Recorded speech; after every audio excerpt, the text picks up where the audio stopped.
I'm fatigued, so I'm sitting down again. Apologies, I know you want to see me on the camera doing all sorts of physical activities like standing up, but sorry, I don't want to stand up. But anyway, we're going back to a little thing about punching Nazis again. I know, I guess that's kind of a dead thing at this point, but this video came along and I forgot who covered it first. I forgot who I watched who covered it first, but this woman has a very interesting take on how we deal with Nazis, and that is to always punch them. Because remember people, there's nothing better than fighting the ideology that essentially perfected the art of cry bullying and pretending to be a victim to gain popularity, than trying to say that, yeah, we should fight them, we should hit them. Because that's totally not going to make these people look very, very sympathetic in the eyes of some very frustrated people. But hey, whatever. Take it away, girl. This week's top story. If you see a Nazi, punch a Nazi. Straight and to the point. You're a very unusual lady. I like it. The internet has been abuzz the past few weeks about this video of famed white supremacist douchebag Richard Spencer getting punched and then proceeding to cry like a baby-ass wimp boy while being interviewed about his idiotic cartoon frog pen. Well, actually, they were just interviewing about his views in general, asking questions like, do you hate black people? Do you like this? Do you support that? It was really more about him, not really about Pepe, who, by the way, is not a white nationalist symbol. It's a symbol of my native country, Kyrgyzstan, I'd have you know, you racist. And yeah, he did act like a little bitch getting punched in the face, but he was jumped. You can at least give him some benefit of the doubt there. He was jumped and not expecting it. And to be honest, that reaction garnered him some sympathy in some quarters. So again, your whole thing like we should punch him, he's just a bitch ass. Yeah, that totally makes you look like the person who's in the right, who's totally not just looking like a complete and utter cunt and who nobody would want to listen to and nobody would want to follow. Because when they see a person espousing that ideology that you espouse, they think, these people are cunts, I'm not following them. They attack people, they riot, they insult people, they're horrible and inconsistent. This guy, he doesn't seem too bad, he's not amazing, but he's the best of a bad bunch. You see what happens when you act like violent douchebags? I'm just saying. It's Pepe's become kind of a symbol. While many cheered and many more remixed the video to hits from yesterday and today, It's Pepe's become kind of a symbol. Somebody once told me Pepe's become kind of a symbol. This my shit. Ladies and gentlemen, social justice meme culture, isn't it shit? some people took it upon themselves to write think piece after think piece about the ethics of Nazi punching. Look, I know that an intellectual's hierarchy of needs peaks at moral superiority, but give it a rest. Yeah, you non-violent people who prefer to debate and use words rather than fists and swords and guns, yeah, you're pussy. You need to give it a rest. This is not how you deal with these people who aren't actually doing most of the violence at the moment. Seriously, these people are advocating violence to solve issues. These people are saying that it's okay to punch this person because of his views, when we know that is not acceptable, because that goes against the First Amendment, that goes against most free speech codes in the world, or at least in the West, that is. You can say whatever you want to say within reason, as long as you're not inciting violence or hatred or anything like that, depending on how your countries determine that. So essentially, this woman, the Christy Winters clique, so Kevin Logan, Michael Rowlands, Garrett, Christiosity, all those other people, are essentially breaking the law, because they are advocating, they are actually inciting people to go out and commit violence, because some people are saying things they don't agree with, things that I don't agree with as well, considering that if Richard Spencer was British, for example, and he somehow became Prime Minister in a very unlikely scenario, I would fear for my future, considering I'm not white. So, yeah. But you don't see me going around saying, yeah, we should hurt this guy, we should punch him, because that'll stop him. No, that'll garner him more support. But I guess I'm getting ahead of myself. I guess I'm just a pussy. I just have too much intellectual hierarchy of needs, whatever that means. Big words, love, but I don't think you know what they mean. Punching a Nazi is the ethical choice, because people only become Nazis when they didn't get that urge punched out of them in childhood. So violence is an ethical response to this guy's intellectual points, because apparently he wasn't hit as a child. So if you don't hit a person when they're a kid, they can become Nazis, right? You've got to punch it out of them. So if you're going to punch someone, if they espouse something that you think is Nazism, wouldn't that make them want to become Nazis? Because the kids are going to rebel. I can't believe that this fucking idiot is actually saying that, yeah, child abuse, that'll help people stop becoming Nazis. It's not like people traditionally become Nazis through the environment that they live in, through the beliefs of their parents. Their parents tend to believe in Nazism, or they're rebelling against something, or they're frustrated and turn to that ideology when a certain other ideology is telling them that they're a piece of shit, or there is some perceived threat where there is none because they've been brainwashed into thinking that there is one. Yeah, I don't think not being hit is the reason, love, but what do I know? I know it's fun to do the mental gymnastics of deciding whether or not Plato or Socrates or Jaden Smith or whoever else in your Philosophy 101 text would agree with your logical conclusion that punching Nazis is bad because violence is not the answer, but no one cares. You thought that was funny and edgy. You thought that was a cool reference to Jaden Smith's philosophical tweets. You were wrong. But the thing is, who is nobody? Oh, wait.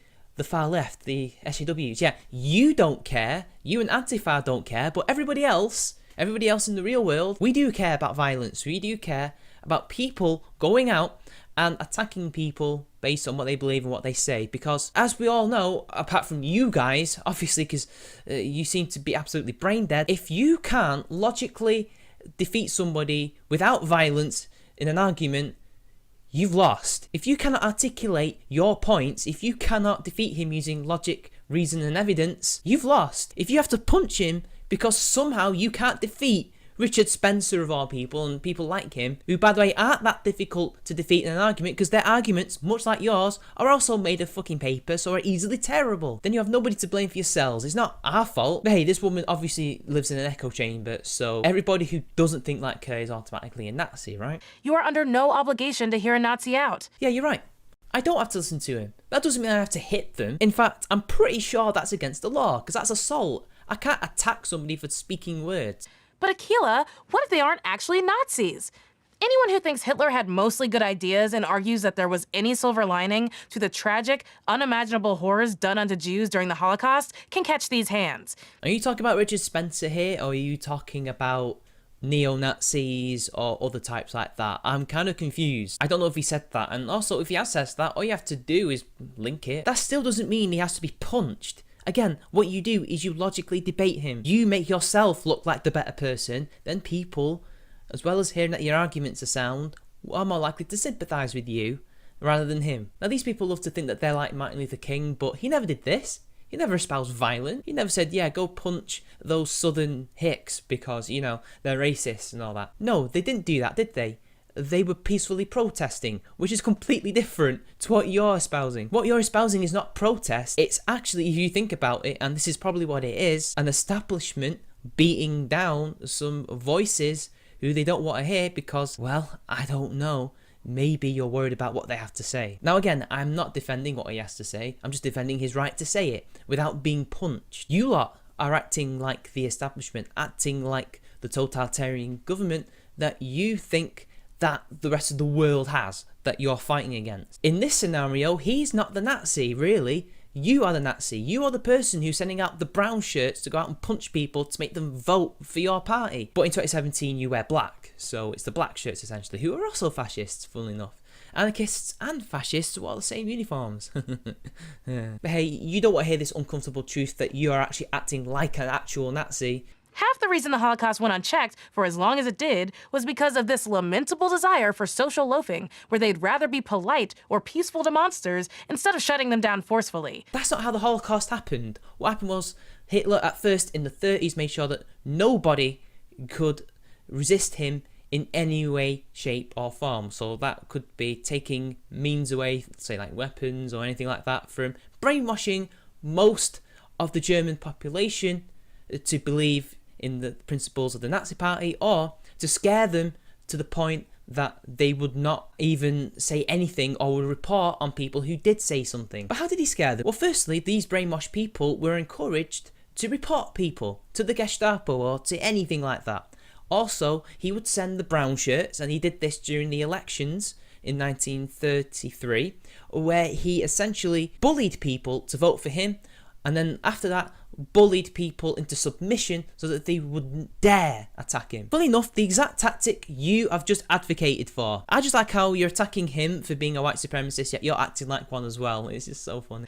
It's not like every person in Germany in the early 1940s was a Nazi. It's just that the good people decided it wasn't worth the trouble to fight back against the fascist, racist, anti-Semitism as it gained traction in their country. You mean the early 1930s, which is when he first gained power, and when people did actually try to fight him.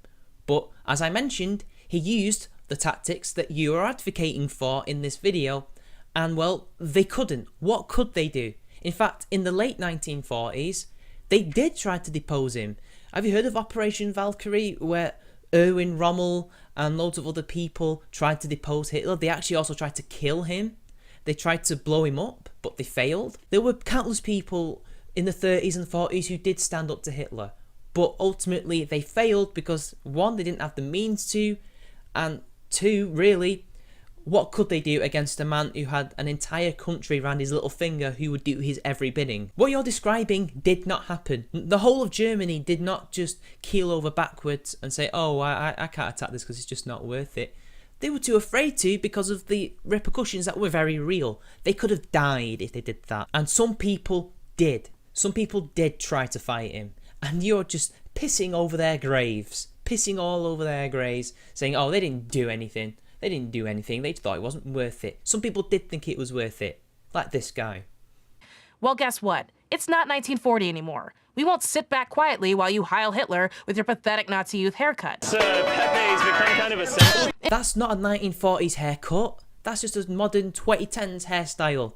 I've got something like that as well, although less shaved off as he has. And yeah, it isn't 1940. It's 2017, where people like you control the narrative and control most of the countries in the West, bar a few, but even then, some of these countries will have sympathies to your points of view because of horseshoe theory. The only people using these tactics are you. The only people who choose not to fight you because it's not worth it are people like you. The only people acting like a brown shirt, acting like a Hitler Youth member who's going out for a brawl during Kristallnacht is you.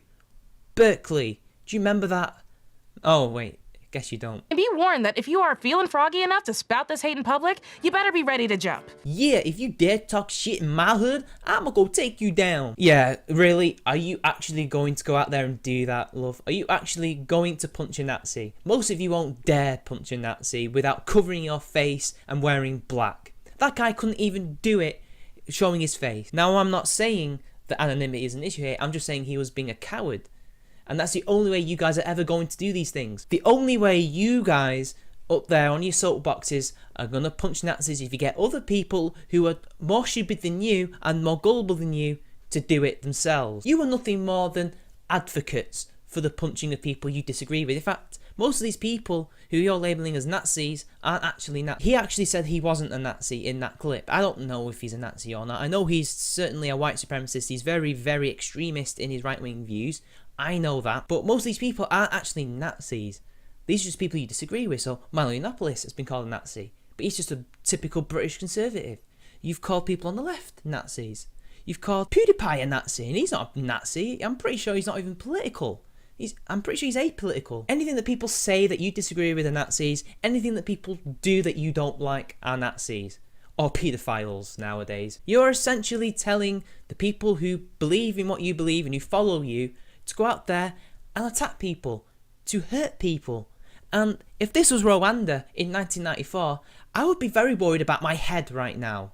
I'm Akilah Hughes, and this shouldn't be news. Well, maybe you shouldn't report it then. Anyway, that's the end of the video. But what have we learnt today, people? Well, we've learnt that the real Nazis are actually the people advocating for the tactics that the Nazis used during the 1930s and 40s to control Germany and Austria and everywhere else they conquered. We've also learned that violence is a last resort. It is not the first thing you do when faced with ideas you don't like. I've been Charming Man 93. I would like you to like and share the video, subscribe to my channel, and if you want to see me do this full time, if you want to support my channel, please do donate to that Patreon. Follow me on Twitter, follow me on Facebook, follow me on minds.com.